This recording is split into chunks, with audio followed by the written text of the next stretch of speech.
نستغفره ونؤمن به ونتوكل عليه ونعوذ بالله من شرور أنفسنا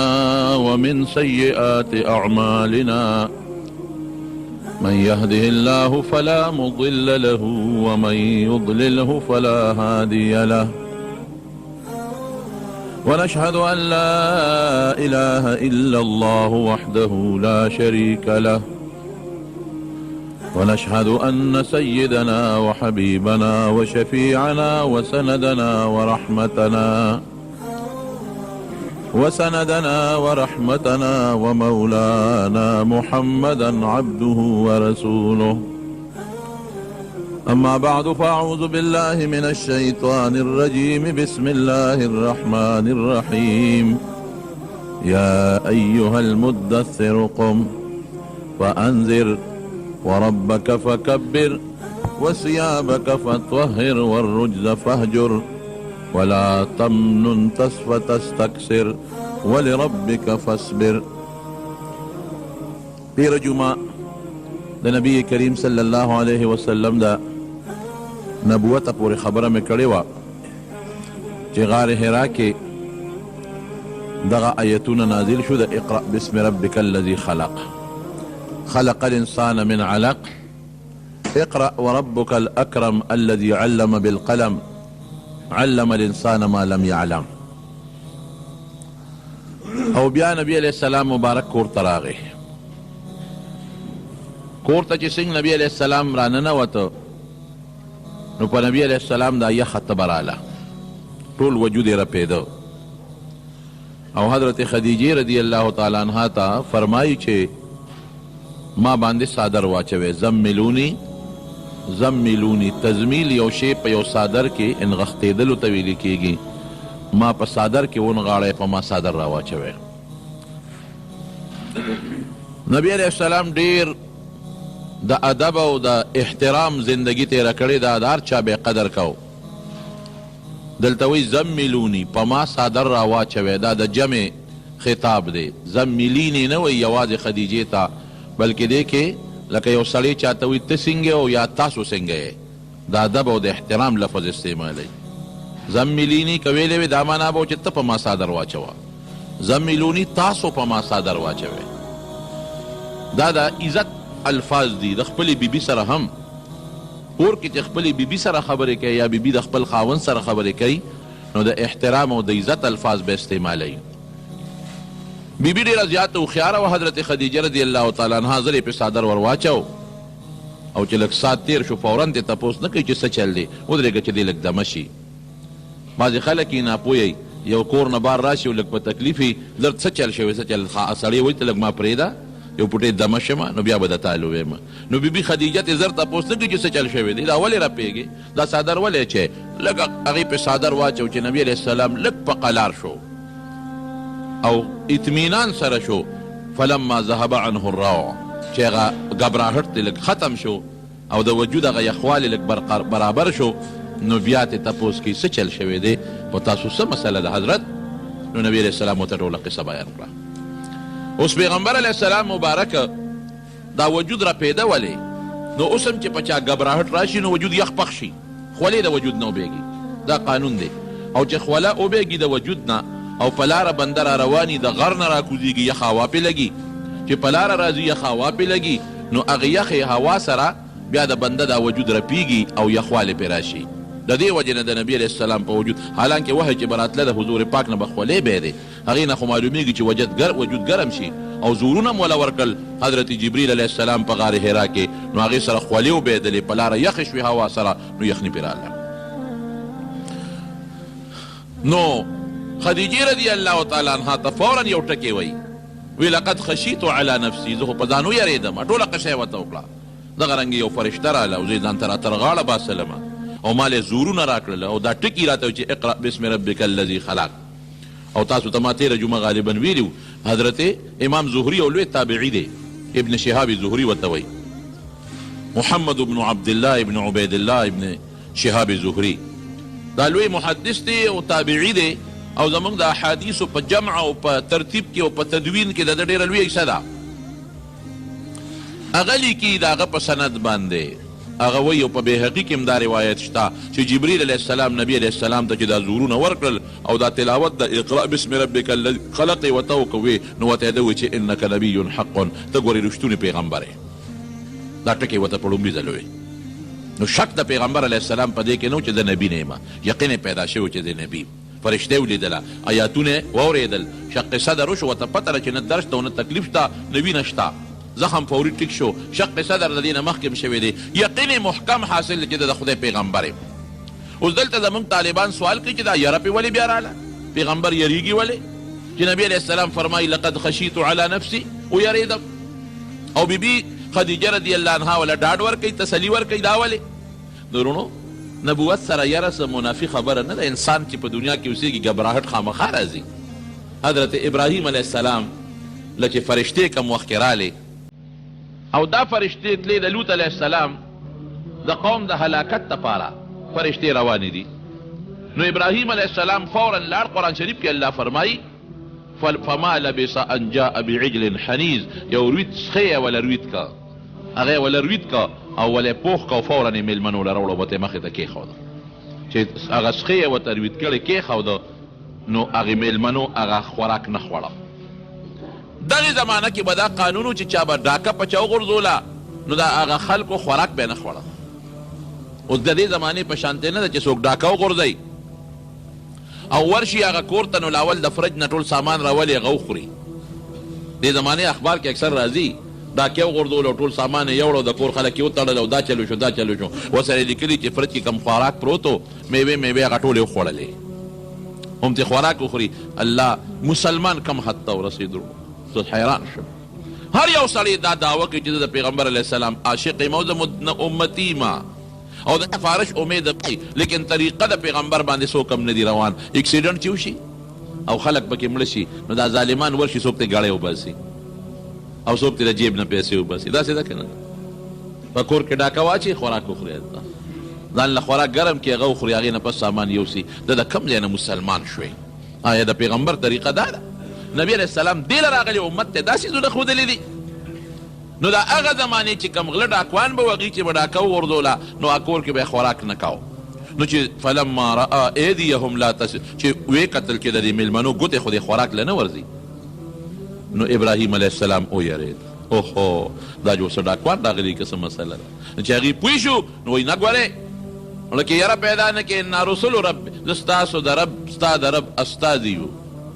فرشتې یو انا ارسلنا الى قوم لوط د لوط علیه السلام قوم له روان یو خو تاله یو خوشخبري د زوی درکو نو تا سره مو ځکه لږه دمه واغېشته نو قرآن شریف کې الله تعالی فرمایي فلما ذهب عن ابراهیم الروع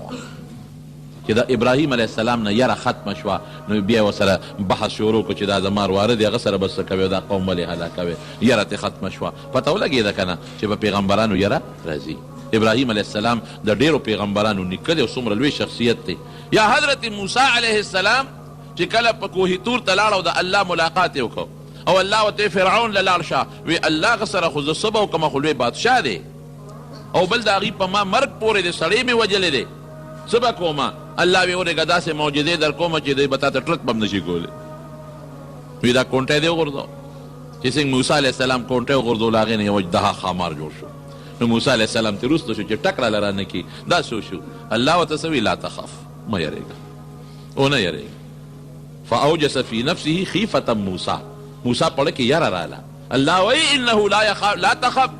بل دی راځي انه لا يخاف لدي المرسلون مه یېرېږه پام کوه د ده سره ګوره په موسی علیه السلام دا د ګبراهټ راغلی دی یره پرې راغلی ده نو یره په پیغمبر راځي دا فطري شی دی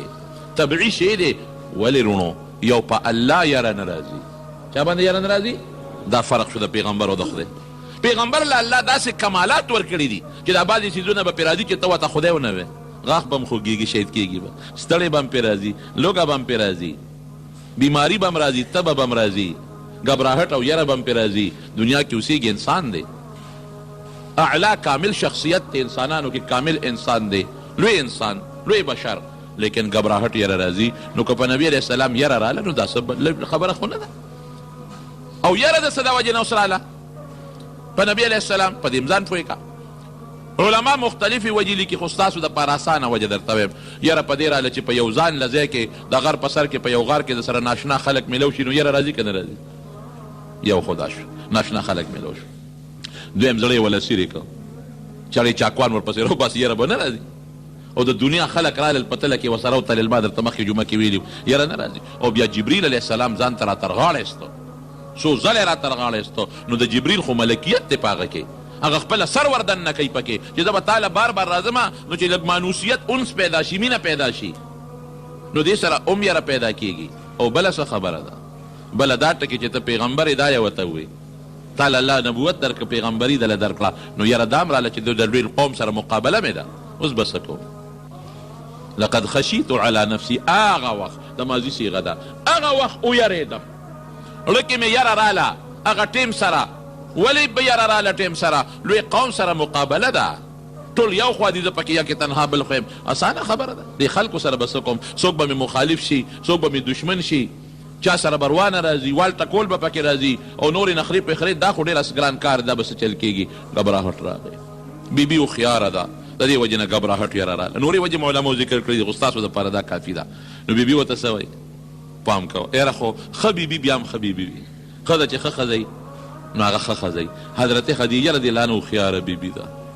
پاک دامنه بیبي ده او الله پکې حکمت هم دا چې د نبي علیه السلام عمر 25 سال دی نو دا د 40 کالو وه چې دې وخت کې نبي علیه السلام د 40 دا د 55 کالو ده داسې که د نبي علیه السلام نه په عمر کې کشره وه نو کشره ښځه چې عمر یې کم یې هغه به لاره پیدله او لاسونه ګورې پام کوه چاته غږونه کې ګورې او څوک به دې مړ کي او دا چل به وشي دا چل به وشي کشر انسان خو یریږي که نه د هغې خو عمر پوخ و پته وه ورته هر څه ورته معلوم و ویې کله هرګز ونه یریږي ګورې پام کوه ستا به دا ټاکه دې خلکو ته وایي دا دې ټول ملګري کېږي انک لتصل الرحم تا کې خو یو صفت دا دی چې خلکو سره صلې رحمي کې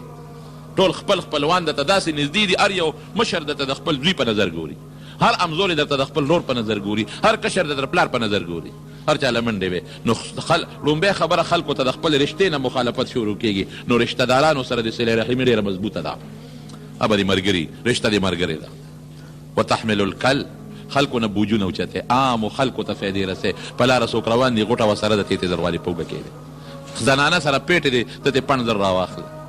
او نور بوجونه دا خو حسي بوج د معنوي بوجونه څوک ټینشن کې پروت تسلي ولا ورکې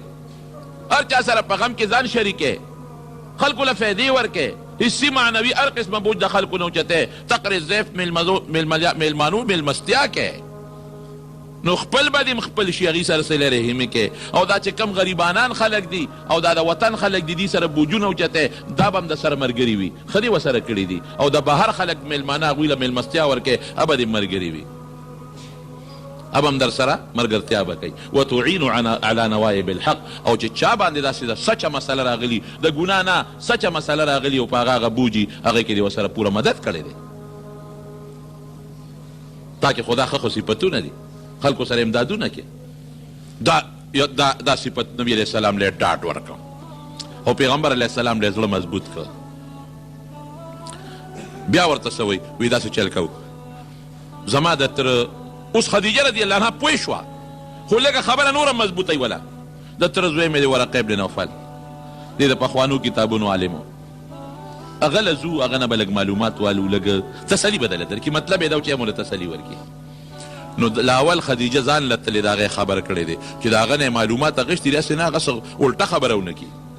چې هغه ته قصه کړې ده او هغه پوه شوی دی چې ګورې خاوند لوی شخصیت جوړ شو لوی تاج ور په سر شو نو بیا وروستو نبي علیه السلام بوته دا دې ته هوښیاره ښځه وایي دې زمانه کې څه کوي سړی چې تا کور ته لاړ شي یاره استاد جي تقریر وکړه او وی چې تاسو بچو باندې قرآن یاد کې جومات ته بچي لیږې مورې زه به دا قرآن یاد کړم نه ګورې ټول سکول سبق به نه پاتې شي موږ نن سبا د کور خلک د دین په لار کې رکاوټ دی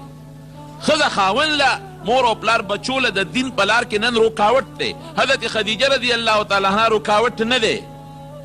خدیجه رضی الله عنها ورته څه وایي تکړه شوی اسم نشته الله به دې مدد کوي او څوک به دې مخالفت نه کوي نو لاول لاړه ورقه له دې هوښیارتوب ته یې ګوره چې پته ولګېده چې ورقه به ورته ښه خبرې کوي نو نبي علیه السلام یې بوته چې بویې ته څنګه هغه ته وایي د نه خبرې واوره ډېر واره نه دی کشر ته خلک راوروي اسمع من ابن اخي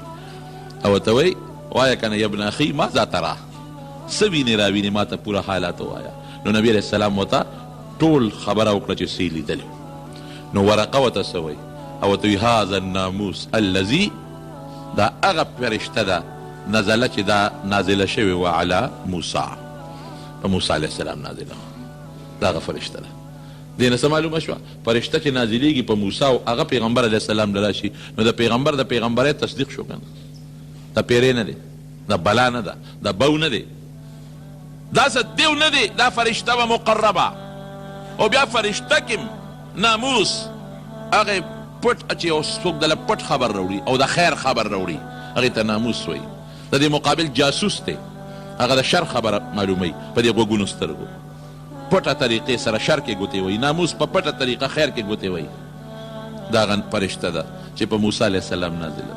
یا لیتنی فیها ارمان چې ستا د پیغمبرۍ په زمانه کې زه ښه مضبوط او قوي او ترندوس وې او ما د سره مدد کړی وې اذ یخرجک قوم چې ستا دا قوم ستا د وطن نه وباسي او ما دې مدد کړی وې. نو نبي علیه السلام خو پوه شو او مخرجیهم دا قوم به ما وباسي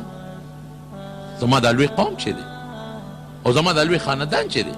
او دې قوم سره چې ما خیر ښېګړې کړي دي او کو سره کوم او جون مې دا ایماندارۍ کم تېر کړی دی. ویو ټیک دا خبره دی خو زه د پخوانو کتابونو په نقشه درته وایم چې ستا غوندې خبرې چا کړي دي نو هغه ښکلی شوی دی. افسوس چې زه وې او زه دې ښه مضبوط مدد وکړم کلک مدد دې وکړم افسوس چې هغه وخت کې د جمدې یو کلک مدد دې وکړم. ورقه د نبي علیه السلام د دې خبرو تصدیق وکړه یو ګناه دومره پورې تصدیق یې وکړه چې دا فرشته تاله راغلې ده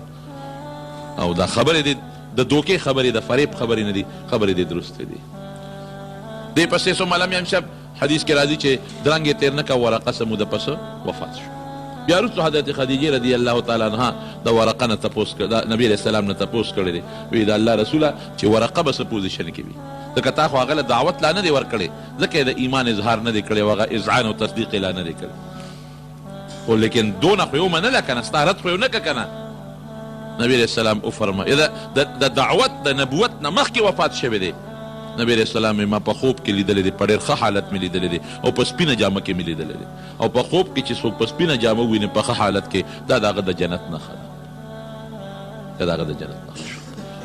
3 کاله رونو وحی بند 3 سال مکمل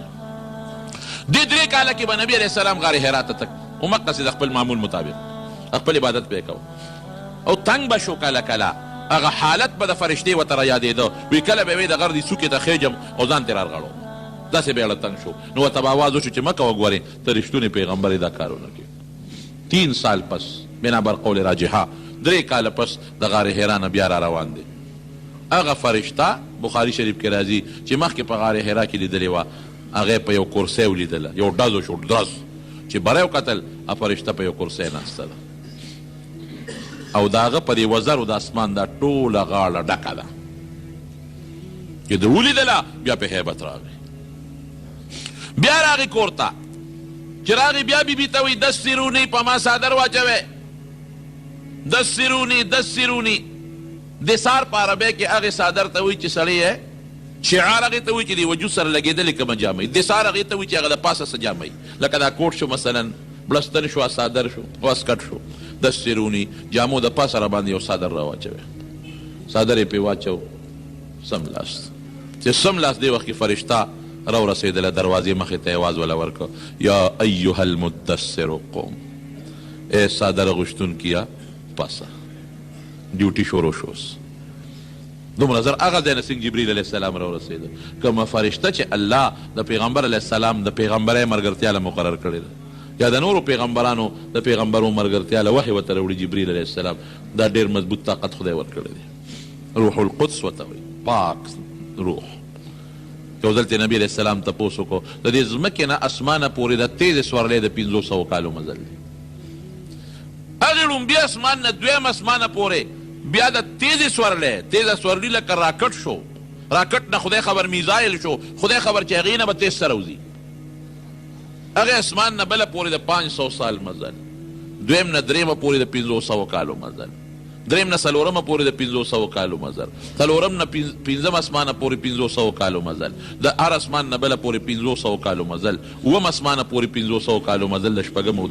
او د اووم اسمان نه بیا ته الله بره پورې د عرشه پورې بیا خو پته نشته چې څومره مزل دی. نو جبریل علیه السلام نه تپوس کوي نبی علیه السلام، وی ته چې وحی ماله راوړې هغه د الله د عرش نه راوالې او دلته راځې څومره ټیم لګېږي؟ خو بلا مزل دی که نه؟ وی چې زه هغه ځای نه وحی د الله نه راوالم نو زه ډېر دا سکنډ او منټ خو پکې اوس رالل که نه، هغه زمانه کې خو سکنډونه او منټونه نه وو که نه، زه به ترې تعبیر ته کولی نه شي. دومره زر را رسم چې انسان د خپله سترګه هم نه پورې چې زه را رسېدلی، دومره تیزی کې را رسېږي. انسان د الله دا طاقت ورکړي بعض وګړي. ولې د سلیمان علیه السلام چې میټینګ کو د ملګرو سره، وایي د بلقیس تخت به څوک راوړي؟ ایکم یأتینی بعرشها. یو عفریت، یو سرکشه پیری، قال عفریت من الجن انا آتیک به قبل ان تقوم من مقامک. دومره سات کې به دله راورسومه چې ته څومره سات کې پاسې زیبه ما تخبه مرالي بیا به را رسئ، دلته لا ناست دلته زمبه او بیا به را رسومه دومره سات کې لکه ته چې پاسې. نه نه دې نظر غواړم، دې نظر غواړم. قال الذي عنده علم من الكتاب انا آتيك به قبل ان يرتد اليك طرفك. وی زه به دله د سترګې د رب نام زر راورسوم چا سره چې اسم اعظم، اسم اعظم والا وی سترګې رب نیم دله زر را رسومه. نو چې الله بندله د خدای د نوم طاقت ته، الذي عنده علم من الكتاب. ملا صاحب دی، ملا صاحب الذي عنده علم من الكتاب، کوم چې ملا صاحب ورسره عالم ورسره او اسم اعظم یې یادو. نو چې یو عالم له خدای پاک د الله د نوم د وجې نه دومره طاقت ورکړي چې د سترګې د رب نه د بلقیس تخت ورته را رسوي د سبا نه، نو ته ووایې چې جبریل علیه السلام سره څومره طاقت او څومره طاقت خدای ورکړی دی. د لوط علیه السلام قوم چې تباه کو، یو وزر یو پوټې غوندې حصې ځمکې لاندې کړه او اوچته یې کړه او الاوړې راوغورځوله، او په اواز کې څومره طاقت پیدا کړی دی چې جو چغې وواله په سمودیانو په عادیانو باندې نو ټول الاوړې پراتو، یو چغې سره ټول بیا مردار ومړه پراتو. دومره طاقت الله ورکړی دی. ښکلی څومره جبریل علیه السلام. کله به د انسان په شکل هم راته. په مدینه منوره کې یو صحابي حضرت دحیه کلبي رضی الله عنه ډېر ښکلی و. چې به په لاره تنو په دې مخ به روبن اچو روبن چې دا مخ مې څوک نیني. ولې خشته دومره و چې یارېده به چې څوک ښځې په زنانه په لار په مخه راځي څوک په ګناه کې مبتلا نشي، ښځې را باندې عاشقانې نشي. دومره ښکلی و. دی به عموما د هغه په شکل راته. یو ځلې نبي علیه السلام سره ناست و، جبریل علیه السلام خبرې کولې. نو عایشې نه تپوس وکړه، عایشې دا سړی دی وپېژن چې ما سره ناست و؟ یا د الله رسول. وی څوک و؟ وی دحیه کلبي و. وی نه جبریل علیه السلام. او کله به د عام انسان په شکل راغی. یو ځل راغی نبي علیه السلام ته کېناسته، تور سری دی، خشته د ځوانۍ شکل یې دی، د سفر آثار پې نشته او نیغ راننوته، او د پیغمبر علیه السلام سره د ادب په شکل کېناسته او کونډه د حضور پاک کونډو ته مخامخ کړلې مبارکو ته.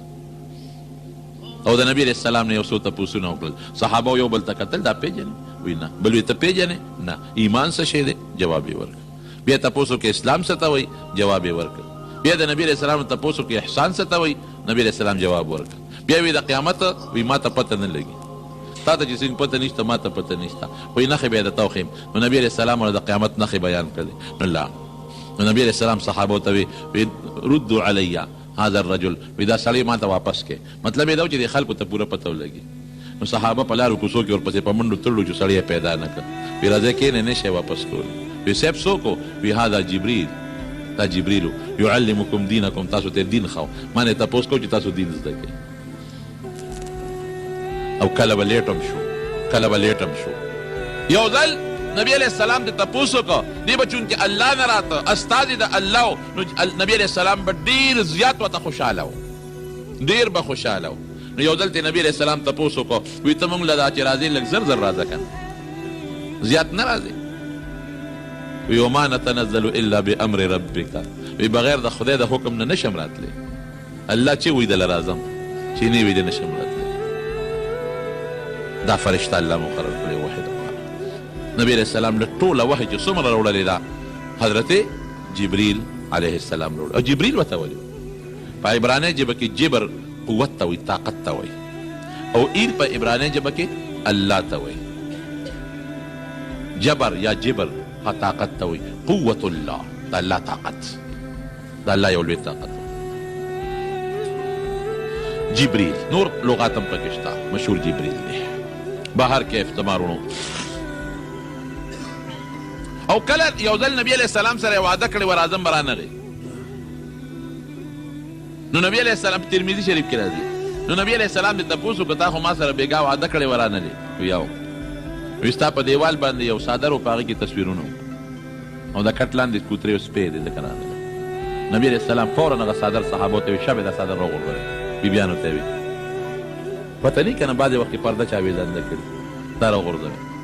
دا کټ کې په دا میانځ باندې او ګدۍ ته جوړې کړې تولیانې بالښتونه ته جوړ کړې د کټ لاندې سپی څه کوي چې ویې کتل یو کوترې د کټ لاندې وي دا کوم ځای وي دا حسین راوستې حضرت حسین ماشومان خو دا سپي له اوبه یې کړل وي دا وباسئ د شپې پته ولګېدله چې کوم ځای کې د تصویرونه یي د ذي روح نو هغه ځای ته د رحمت فرشتې نه راځي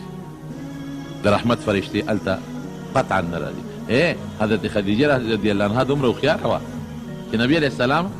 وایي چې کله دا فرشته راشي دا غار حرا کې چې دې لیدلې وه نو ما ته به وې نبي علیه السلام ورته ویې ښه نو دې خدیجې رضی الله عنها سره نبي علیه السلام ناست و دې کې جبریل علیه السلام راغی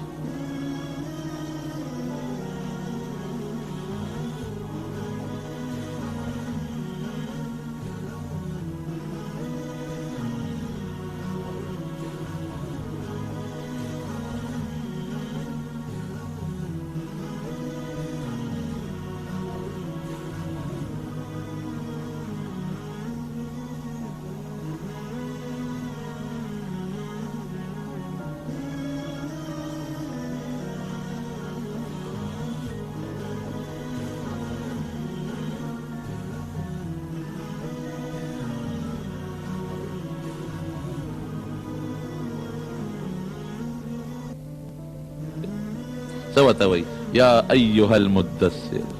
صادر غستونكي يا أيها المزمل صادر غستونكي يا أيها النبي اے پیغمبر يا أيها الرسول اے رسول پنامنو ورتنالي دا ولي پنامنو که څوک یو بل ته اخلي پروا نشته او الله چې اخلي نو په الله خو اغشتي چې هغې کې خو شک و شبهه نشته احترام او ادب کوي لکه تا ته یم ای فلان کی او دا ته یم ای کاکاجي دواړو کې فرق شته که نشته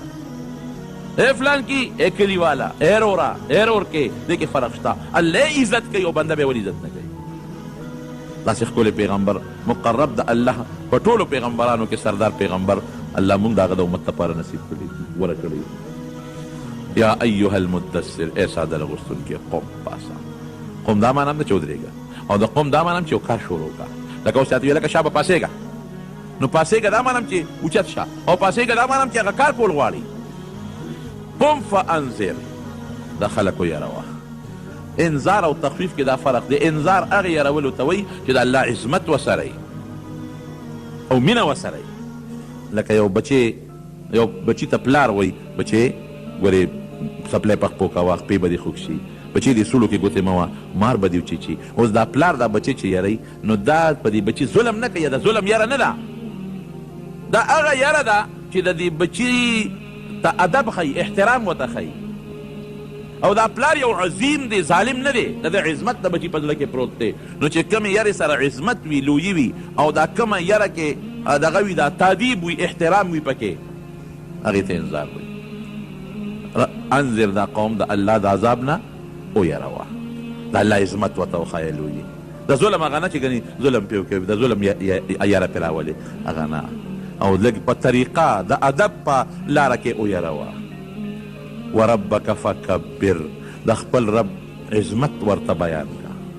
د خپل رب لویي ورته بیان کا دوی خپل رب نه دی پیژندلی دوی بوت د الله سره شریکوي نو خدای د بوت برابر کړی دی دوی خدای د چا برابر کړی دی د بوت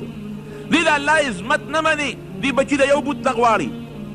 مرض شفا د بل بوت نه غواړي باران د بل بوت نه غواړي عزت د بل بوت نه غواړي پیسه د بل بوت نه غواړي په سفر کې کامیابي د بل بوت نه غواړي او دا ټول کارونه د بوتانو نه دي دا د چا دي د الله دې الله عظمت بیان که چې بوتانو نه زړه تور شي، مخلوق نه زړه تور شي. ربک فکبر، ای ربک فعظم، د الله تعظیم، د الله صفتونه ورته وښایه، د الله لویي ورته وښایه چې دا زمونږ څومره څیزونه د دې ټولو نیونکې دا الله دی، دا هر څه د الله په قبضه قدرت کې دي، دا ورته بیان کوه د الله لویي.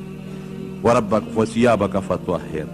جامې دې پاکې وساته، دا نه چې جامې دې پلیتې دې پاکې کا، نه ای داوم علی طهارتها، جامې دې پاکې وساته، مخکې پاکې دي ورې ککړې دننه شي. دا ظاهري جامې هم ترې مراد دي، ولې چې د کوم سړي ظاهري جامې خشتۍ مزېدارې نو د هغه یو عظمت د سامعینو د خلکو په زړه کې کښېني. او یا د جامو نه عمل مراد دی، عمل چې د سنګ مخکې نه پاک را روان دی، مخکې نه پاک را روان، ما خو درته ویلي دي هغسې پاک وساته، داغ در باندې را نشي، احتیاط کوه. والرجز فهجر، او بوتانو نه چې د څنګه مخکې ځان ساتلی رجز بوتان، نو اوس هم ته ځان ساته، مخکې دې ته ځان ساتلی دی، دا ویم په هغې اوس هم دوام وکړه، ځان ساته د دې بوتانو نه ګورې. او ولا تمنن تستکثر، که په چا سره ښېګړه کوې نو د بدل په تمه مه کوه چې لکه ما دله 10 درکړي دي اوس به 13 راکړې. لکه زمونږ دا خلک په دې غم خادی کې داسې کوي که نه کوي؟ غم خادی کې ولا یو 1000 روپۍ یوسي، سبا چې د زوی اډه یو ډبې ولا یوسي، سبا چې د زوی کویدل وي هلکه دله خو ما 10 روپۍ وړې، ما له خو یې راونړی، دله خو ما سیره کړې وه، ما له خو یې ونه کړه، دله خو ما ډبې وړې ما له خو یې راونړه. هلکه د خدای د خیرات په نیت نیک بخته وړه، تمه مه کوه چې ما له به راوړې هر څه دې اوبو ته وغورځو، چې په دې نیت کې چې زه ورکوم سبا ما له راکړي، دا ګناه ده، په دې نیت به نه ورکړې، د هغه وس کې به سبا یا به داسې شته دی. دا زموږ د وطن خلک اکثر هم داسې کوي، یو بل له چې وړنې موړنې کوي، څه مطلب چې د خدای لپاره یې کوي، رښتیا وایه زه وایم د خدای لپاره کوي، جمعه څادر کې ولې نه اچوي، دا دې دپاره وړي چې نن مې سیره اچولې ده د 200 روپو، سبا به راته 300 اچوي، نن مې ټیم غوړي وړي، سبا به 2 ټیمه راوړي، نن مې بورې روجي وړي، سبا به 2 بورې راوړي، نو د خدای لپاره پکې څه شو؟ مړ شو او تا وله شي یوړه. ښه پرون چې د مور پرته وه مردارې په شانتې، نو خدمت ما کو او نن دې ما ته ونه وې زما مور، هلکه اوس پرون ښه وه چې روجي دې وله وړې، نن دې مرداره جوړه شوه. ای پښتنو، ای رونو، هر کار چې کوئ د پیغمبر د سنتو مطابق کوئ، جون بخی خشته بی، وستی کیږي یو څه که وستی نه کیږي موړه، او د خدای په نوم ورکوه. نو نبی کریم صلی الله علیه وسلم ته فرمایي لا تمنن، چا سره ښېګړه کې احسان کې نو چې هغه په داسې طریقه مه کوه چې ته ترې بیا د زیاتو مطالبه کوې، خدای دپاره څه کوه. ولربک فاصبر، زبردست ټکې دی، د ګورې مخالفت به دې شروع کیږي، کنزل په کاڼو ویشتل، وال ټکول، نو دې ته زړه ټینګول اسان کار دی که ګران کار دی؟ نو الله د پاره صبر وکړه. لربک مقدم کړی دی په دې آیتونو کې چې کوم نحوي هغه بلاغتونه هم درته ذکر نه کړل، دې کې 15 غنټې تقریر دی. لربک فخاص الله د رب د پاره صبر کوه، لږ صبر کوه. او یو سړی وي د خدای د پاره صبر وکړه، ښه ورته خبره مضبوط دی. ګوره دې نه څه معلومه شوه؟ لومبیا خو دا معلومه شوه چې علم به حاصلی، مخکې ورته علم خو اقرا معنا دا د علم زده که، ځان پوی کا. دویم نمبر چې د علم حاصل کا نو بیا خلق مخلوق خدا ته دین ورسوه، دا چې څه دې زده کړل بل ته ورسوه. قم فانذر، پاڅوه خلق ویروه، او یره لږه زیات مؤثرۍ په نسبت د زیرې او د خوشحالۍ د خبر ورکولو،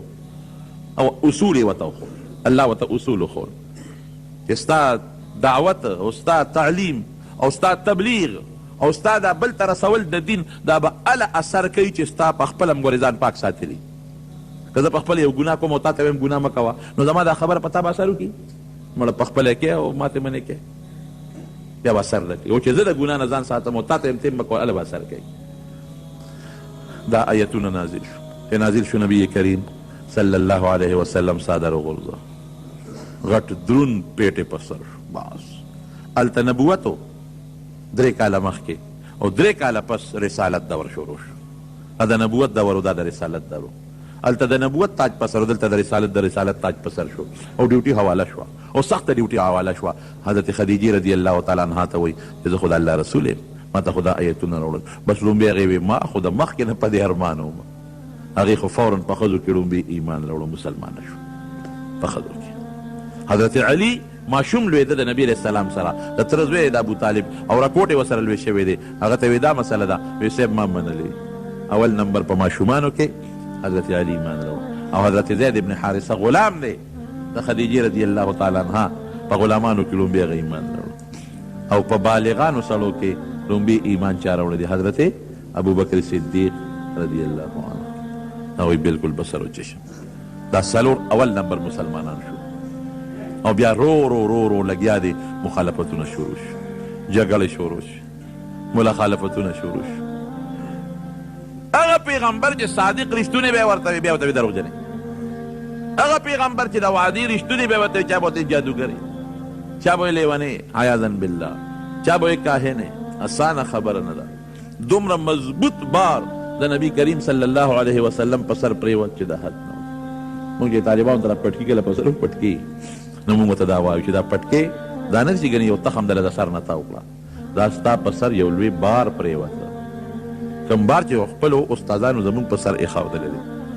دا چې کم څه زده کړل دا به امت ته رسئ مخلوق ته به رسئ اوس به د عطرو یا د مسواکونو دوکان نه کوې اوس به تکله چې دا به بل ته رسول وغواړي تجارت کوه ما دا خبرې دا مطلب نه دی اتر خرڅوي او که مسواکونه خرڅوي او که تجارت کې دا جایز دي خو مطلب مې دا دی چې د تجارت دپاره دا خپله ډیوټي پرې نه دی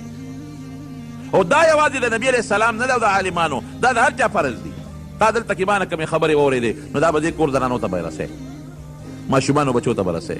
دوستانو ته به دا خبرې رسې دا د پیغمبر علیه السلام موږ نبي علیه السلام چې کوم لوی حیثیت و هغه هم راپوټې کړی دی د دواړو جهانو مبارک سردار لوی داعی امت تپاره لوی مبلغ د امت تپاره لوی معلم د امت تپاره لوی خیر رسونکی د امت تپاره امت کې د اسلام او د ایمان یو لوی انقلاب پیدا کړی دی دا ډیوټي به موږ ته ټول کوو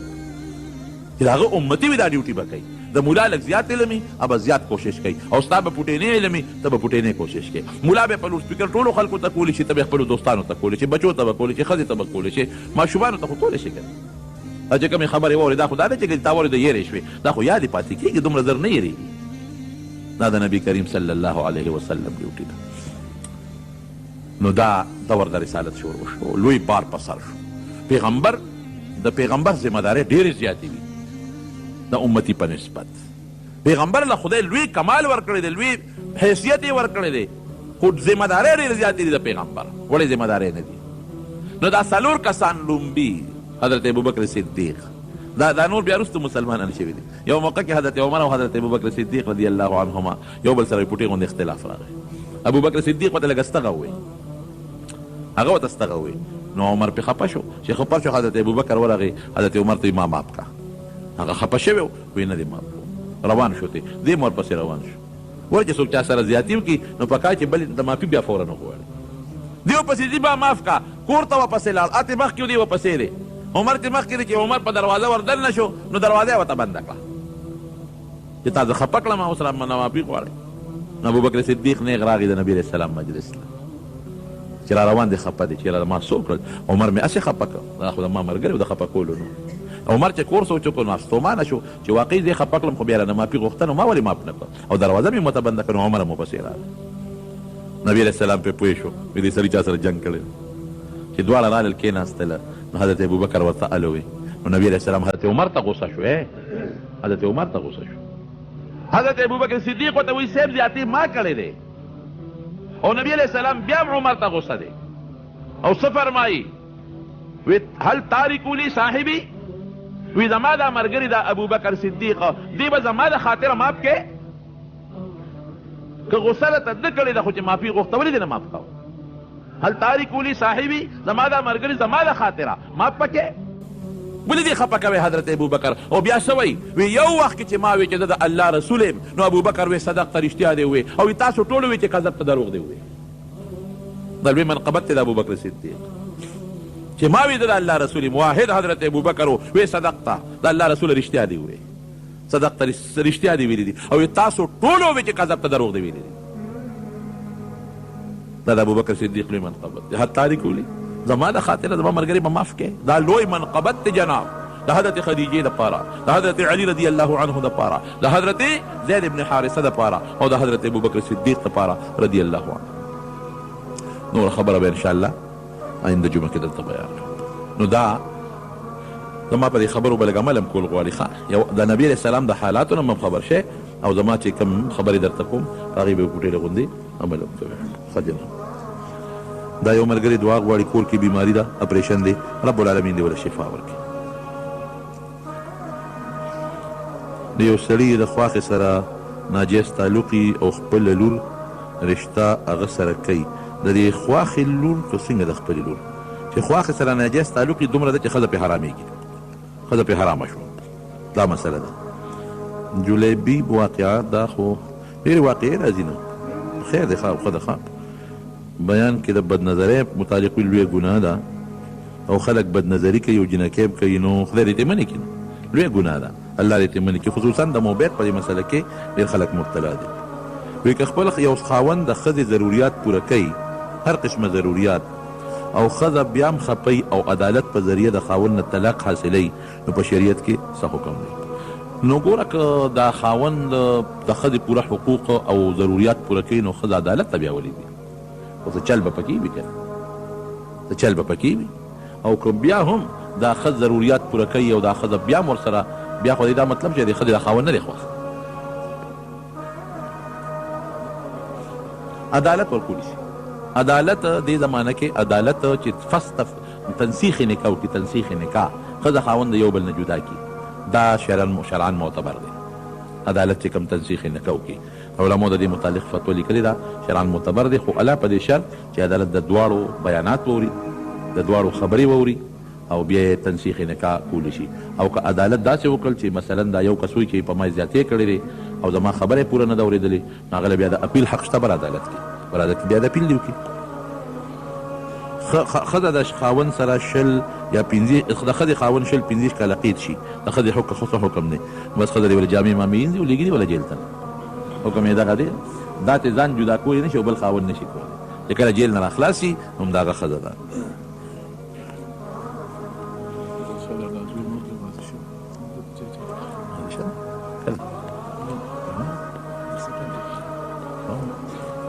دا اوكي الحمد لله رب العالمين والصلاة والسلام على رسوله محمد وآله وصحبه الله ته زموږ نه راضي شي الله د خیر او د برکت زندگی نصیب کړي الله د فتنو مصیبتونو نه پام امان کې وساتي رب العالمین د نبی علیہ السلام په نقش قدم مونږ روان کې دا زموږ د فضل شاه لالا زوی د غازی شاه وفات شوی دی دا زموږ د سیلو د کندي او اکسیډنټ کې غریب وفات دی دعا وته کې الله مغفرت نصیب کړي غازی شاه انسان دی بس زمونږ فضل شاه لالا دی خدای پاک وبخي هغه یا د هغه بچي ډېر لوی خدمت کړی دی او کوي د قوم او د ولس او غازي شاه خو ډېر ښه سړی و الله دې مغفرت نصیب کړي او اکسیډنټ کې مړ دی خو شهید دی الله دې دا شهادت قبول کړي الله دې بچو له وارثانو له صبر ورکړي ورونو دې الله صبر ورکړي الله دې د نورو غمونو نه وساتي نور چې څومره مردگان وفات دي الله د ټولو مغفرت نصیب کړي ګرانو محترم اوریدونکو د شیخ الحدیث مولانا محمد ادریس صاحب دا 534 نمبر کیسټ ډک شو په دې کې تاسو د حضور علیه الصلاۃ والسلام د نبوت بیان واورید دا و تاسو ته پیښور ښار کې بیرون کچري گیټ اشرف روډ سره فقیر خان ناصر خان کیسټ هاوس کې د ناصر خان او حیدر خان سره ملاویږي د دین علاوه د شیخ الحدیث مولانا محمد ادریس صاحب د هر جمعې تقریر با هم تاسو ته د دې دکان نه ترلاسه کیدی شي ټلیفون نمبر دی 255 29 12 چې څوک او داس مات کی تش او داس اوچ نه کی دا ډېره لویه ګناه ده دا دومره غټه ګناه ده ګناه کبیره نبی علیه السلام ورته ویلې ده او دا د قبر د عذاب ذریعه ده الله په دې د قبر عذاب ورکوي او داسې یو لکه جامې پلیتې شوې وجود یې پلیت شو فرض مونځ پاتې کېږي دا ډېره لویه ګناه ده او مړي پسې که وفات شي څوک نفلي صدقه کوي یا خیرات کوي د دې باقی د ثواب رسېږي مړي ته ښه د مدرسې په نوم چنده کوي او هغه خپله خرچه کوي دا ډېره سخته ګناه ده د مدرسې په نوم چې خرچه وکړي نو په مدرسه کې لګې او په خپل ځان یا د جومات په نوم چنده او په خپل ځان یې لګې دا ډېره لویه ګناه ده یو کس حق نه د ډېرو خلکو حقونه دي ووهل د مدرسې د جومات حق دې مو وهه خپل امام یا عالم پسې کنزل کول مونځ هم ورپسې کوي دا ډېر لوی جرم دی دا علماء توهین که مطلق عالم پسې څوک کنزل کوي شامل یې کړي دی کافر کېږي په دې باندې دا علماء توهین ډېره لویه ګناه ده او که یو عالم سره دې روانه ده عالمانو سره خو روانه ده اول پکار هم نه ده که ته داسې باندې ګیله منې نو ورسره ولاړ شه کښېنه ورسره چې یو سړی تا ته دین ښیي تا ته خدای ته رسوي ستا نه مخکې ولاړ د هغه په برکت تا ته 19 مونځونه د جمع نصیب کېږي زه خو یم ډېر احترام یې پکار د بدقسمتۍ نه د یو دین کې عیسایان وګورئ که یهودیان وګورئ هغوی د خپلو مذهبي مشرانو دونه قدر کوي چې د حد نه وځي دا د انګریزانو یو د غیر دینو یو شی په مونږ کې را پرېښی دی چې مونږ باندې دا کوشش کوي چې د علماو او د خپلو مذهبي مشرانو پسې خبرې وکړو چې دوی سپک شي نو دین خو به دوی ښیي نو دا دین به هم سپک شي، مدرسې به هم سپکې شي. دا یو سازش دی او غلطۍ دا چا نه کېږي نو. او د قتل چې بې ځایه مسلمان مړ کي قتل د دې ډېر لوی جرم دی، ډېره لویه ګناه ده. یوې حافظه مې کمزورې د دعا غواړي او وظیفه چې حافظه کمزوري مولانا اشرف علي تانوي صاحب دا وظیفه خولې ده چې فرض مانځه نه پس د په سر ښې لاس ږدي 11 کرته دی یا قوي وي 11 کرته حافظه به مضبوطه شي. د ډوډۍ خوړلو نه پس د دعا دپاره لاسونه پورته کول شته او که نشته؟ نبي علیه السلام لاسونه نه دي پورته کړي. شاه صاحب انور شاه کشمیري رحمت الله علیه لیکلي دي چې د ډوډۍ نه پس نبي علیه السلام په دعا کې لاسونه نه دي پورته کړي. خو بهر کې که څوک لاس پورته کړي د دعا دپاره نو څه منع به یم انشاءالله العزیز نه وي. او دعا چې کوم نبي علیه السلام کړې ده نو هغه دا دعا ده، زه به پښتو الحمدلله الذي اطعمنا وسقانا وجعلنا من المسلمین او څه نورې دعاګانې مې په پښتو ترجمه به وکړم چې تاسو پوه شئ. الله د ثنا او صفت دی، هغه الله چې موږ له ډوډۍ هم راکړه، موږ به هم راکړل، موږ یې مسلمانان پیدا کړي. او بیا ورپسې داسې دعا یې کړې ده چې یا الله دا ډوډۍ زما دپاره همیشه دپاره وګرځولې کړي، خدای زما نه بنده مه کړي، زما ته پرهیز پیدا مه کړي. دا دعا نبي علیه السلام کړې ده. او که د بل چا ډوډۍ خوړې ده نو هغه ته هم دعا کړې ده یا الله چې د چا سیراب کړم ته سیراب کړي، الله چې ماله چا ډوډۍ را کړې ده ته ولې ډوډۍ ورکړي. نو دا دعا ثابته ده. مانځه کې سړی ودرېږي او د خپو منځ کې څومره فاصله ساتي نو داسې خاصه فاصلې ذکر څوک څلور ګوتې یادوي خو داسې څه خاصه فاصلې ذکر نشته، نه ډېرې خپې ارتئ نه ډېرې یو بل سره یو ځای کې عام انداز کې چې څنګه سړی ودرېږي په هغه اندازه یو سړی ودرېږي. د کلي په جومات کې چې د امام نه جمع وشي بالکل چې د کلي جومات کې د امام نه مخکې مسافر خلک جمع وکړي او امام راشي خپل وخت له امام نه جمع شوي امام دویمه جمع بالکل کولی شي.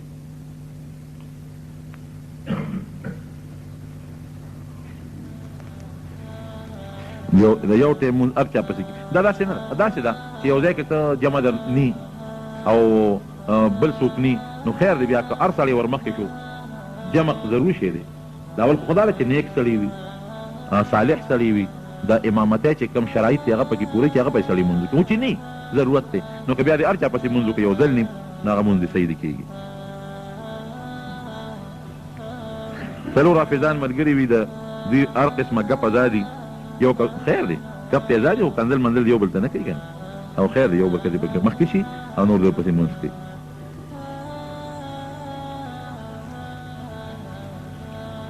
پټکي نه بغیر هم جمع کېږي، یو سړی پټکي په سر نه کوي او بې پټکي جمع کوي نو هم جمع کېږي. دا نه چې ګنې پټکي نه بغیر مونځ نه کېږي. او پټکي بهتر شی دی د پیغمبر صاحب سنت دی، په مانځه کې هم په سره و د مانځه نه بغیر هم په سره و، مونځ کې هم په سره و د مانځه نه بغیر هم په سره و. خو دا نه ده چې ګنې یو چا پټکي په سر نه کړ نو ګنې هغه پسې مونځ نه کېږي، نه مونځ ورپسې کېږي. خو بهر کې پټکي یو سنت طریقه ده، د نبي کریم صلی الله علیه وسلم طریقه ده، نو پټکي پرېښودل نه دي پکار. مستورات د ښځو تبلیغ تللی شي، بالکل تللی شي، په پرده کې چې ځي پرده کې او خپل نارینه وسره نارینه نه مراد خاون وسره رور وسره زوی وسره پلار وسره او پرده کې ځي نو بالکل تللی شي. یو کس چې د هغه پلار بیمار دی او د خدمت یې څوک نشته، د زوی د خدمت کوي نو د ضرورت په بنا د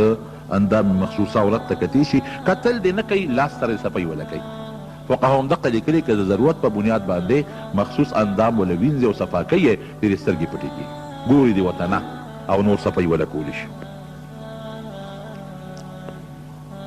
بعضې خلک د جمعې د دویم اذان ته بدعت عثماني وایي. ګناهګار بدعت که دا معنا کوي چې یو نوی شی دی، واقعي د حضرت عثمان رضی الله عنه زمانه کې د جمعې د دویم اذان دا لومبی اذان دویم نه دا لومبی اذان چې کوم د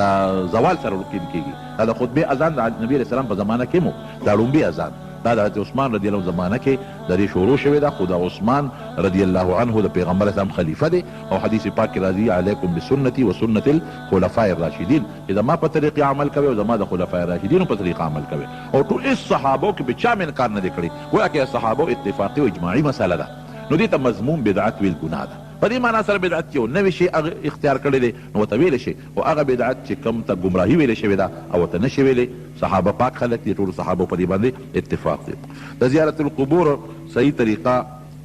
حیدر خان لیکلی دي چې راته بیان کړه. زیارت القبور صحیح طریقه دا ده چې سړی قبر ته لاړ شي نو د مړي مخ طرف ته دې ودرېږي او سلام دې واچي، السلام علیکه علیکم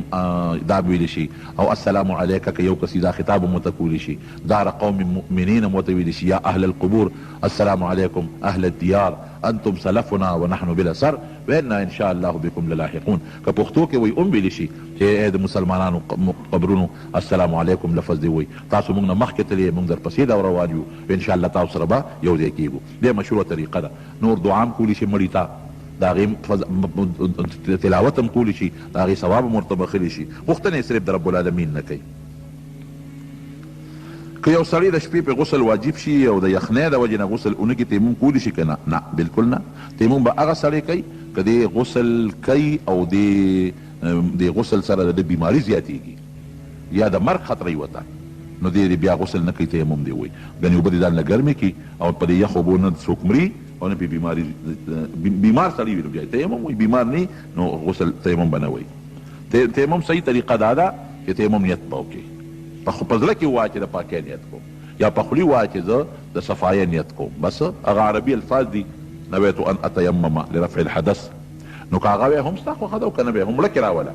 نو لاسونه به دوه ځله په ځمکه باندې ووایې په هغه شي باندې چې هغه نه ویلې کېږي او نه سوځي کاڼې شو که پاکه کاڼې ولې نه یا تیږه شوه یا دیوال شو یا خښته شوه په دې باندې به دوه ځله لاسونه ووایې یو ځل به په مخ راکاږې مکمل او بیا به د سنګلو پورې په دواړو لاسونو باندې راکاږي یو لاس په یو سنګل او بل لاس په بل سنګل باندې په اوسپنه به تیمم نه وی په کپړه به تیمم نه وی په لرګي به تیمم نه وی په دې څیزونو تیمم نه دی پکار توره نکري د په څرمنو لګول جایز دي او که جایز نه دي نکري د توره نشته ښه دی پکې رنګ اچولی نکري د خپل خاصیت سور دی پکې رنګ اچولی نو خلک ورته توره نکریزه وایي نو که زنانه پورې کوي پورې کولی چې د زنانو مقصد حسن دی حسن او سړی به نه پورې کوي تور رنګ په ګیره او یا په سر لګول کم سړی چې هغه جهاد لدی مجاهد وي نو که هغه ویښته تورې تورولی شي یا یو سړی دی او هغه دویمه ښځه کوي د ضرورت په بنیاد نو هغه تور رنګ استعمالولی شي د هغه ضرورت لپاره هسې نه دا خبره صحیح ده چې د پیغمبر هم سوری نو دا خبره څه ډېره مضبوطه خبره نه ده په بعضې موقعو کې د پیغمبر علیه السلام د معجزې په بنیاد کې داسې شوي وي معجزه همیشه ني کله کله ښکاره کېږي ښه معجزه کله کله ښکاره کېږي پیغمبرانو باندې چې کوم فلمونه جوړ شوي دي انسان په دې په کتو کافر کېږي که ګناهګارېږي جناب دا فلمونه مه ګورئ د پیغمبرانو که دې کې داسې فوټو جوړ شوي وي چې هغه د هغې باندې د پیغمبر نسبت کېږي چې دا پیغمبر دی نو دا خو کفر دی ځکه دا یو ډم دی او د پیغمبر نسبت کوته کې فلمونه خو چې جوړي خو ډمانې جوړې کوي یو ډم دی او دی وایي چې تا نوم یې د پیغمبر ایښولی دی نو په ډم د پیغمبر نوم کېښودل خو یقینا کفر دی او که داسې ني داسې وي چې د صحابو نومونه یې پرېښودي وي نو خو ډمان دي که نه په دې فلمونو کې چې دا کوم خلک کار کوي داسې شی دي ورته فنکاران وي موږ ورته څه وایو ډمان نو چې په ډمانو د حضرت بلال نوم کېښود او په بل ډم په ډوم د حضرت ابوبکر نوم کېښود او په بل د حضرت عمر نوم کېښود او د حمزه رضی نوم دې کېښود ډېره لویه ګناه شدید ګناه دې ډمانو له دغه نومونو فلمونه دا قتل هم جرم دی دا جوړول هم جرم دی دا خرڅول هم جرم دی په یو کندي کې بې المازه د هغه دپاره څه سزا ده نو بس خدای به ورله سزا ورکوي په قیامت کې نو ته خو له سزا نشي ورکوي تا دا کولی شي چې نصیحت ورته وکړه او دغه ورته وکړه دا نصیحت ورته ته کولی شي او باقي د بې المازه سزا دا ده چې نبی کریم صلی الله علیه وسلم فرمایي چې کوم سړی لمونځ نه کوي نو په قیامت کې به د فرعون حامان قارون سره ملګري او یو بل کافر تیر شوی دی چې هغه د پیغمبر علیه السلام السلام علیکم ورحمت الله وبرکاته امید کوم دوستانو چې ویډیو مو خوښه شوې وي نو دې دپاره تاسو دا ویډیو لایک کړئ د خپلو ملګرو سره شیر کړئ او د چینل سره خامخا سبسکرایب کړئ او د بیل آیکن د سره هم پرس کړئ جزاک